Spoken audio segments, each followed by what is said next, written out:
Welcome to Here's How We Get There. It's the daily show filled with conversations about business and mental health in a down-to-earth style with real-world language. Now let's dive in with your co-hosts, Kenneth Shark Kinney and Trey Tucker. All right, Trey, one of my favorite comedians on the planet, Jerry Seinfeld, recently said that the movie business is over and film does not occupy what it used to in the cultural hierarchy anymore. I think this was on a podcast that he had done.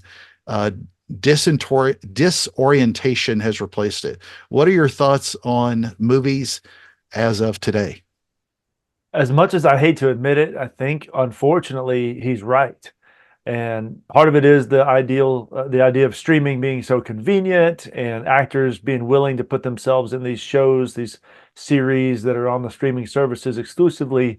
But at the same time, the Hollywood studios, I can't remember the last time that I remember leaving the theater thinking that was a worthwhile movie. I'm glad that I saw that in person. It actually might have been Top Gun Maverick, and that was a year and a half ago or something like that. So they're not putting out the type of movies that are going to get people to get up off of the comfort of their couch, drive to the theater, and pay more. Honestly, they're getting the same or better quality in the streaming. And it pains me to say that because I love the idea of going and experiencing a movie with other people with the big sound and the dark lights and just all the whole effect, just from as a kid all the way till I guess COVID hit. I was a pretty regular moviegoer, but sadly, unfortunately, I think he's probably right. What do you think? Sadly, I think it's a statement. I think a lot of people were already saying he just got interviewed. And so people listen, I agree with it. And I hate it because my family worked in the movie business. For decades, every weekend, I don't care if I was out of town, if I was speaking at an event in New York, I'd kill time the night before going to see a movie. I love the big theater surround sound. You know, you want to see King Kong or Godzilla or Star Wars or Superman or Batman or whatever. You got to have that experience.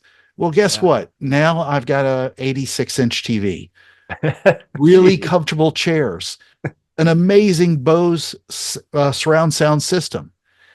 It creates a lot of that experience without people turning on their phones, telling them to shut up because they're talking too loud.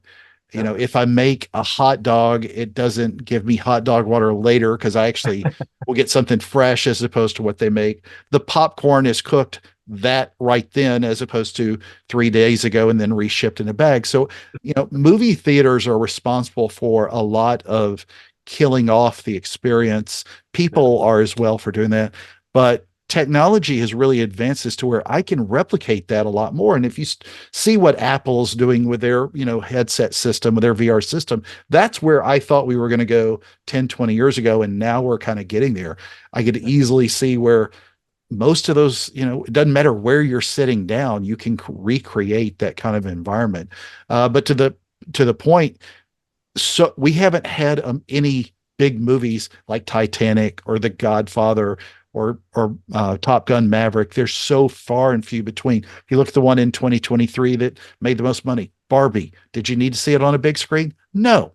Nope. But there's not the kind of writing and production that there used to be that necessarily required the big screen. One of the things that's amazing, though, is especially with Netflix, I remember seeing, I think it was called Red Notice with Gal Gadot, The Rock, and Ryan Reynolds.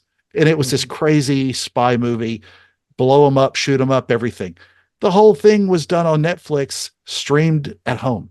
And it was as good as any typical silly action movie as you're going to see. I mean, you don't have to I can enjoy Fast and the Furious movies, which I love, here as much as I can at the theater. And I think between COVID and the big writer's strike that changed the delivery of some of the movies and re-looking at some of the old movies, that's changed the system dramatically. So I'll have my popcorn at home, and if you come out with a great movie, we'll go see it. Thank you for joining Shark and Trey on the Here's How We Get There show. Make sure to rate, review, and subscribe to the show and visit here'showwegetthere.com. That's here'showwegetthere.com.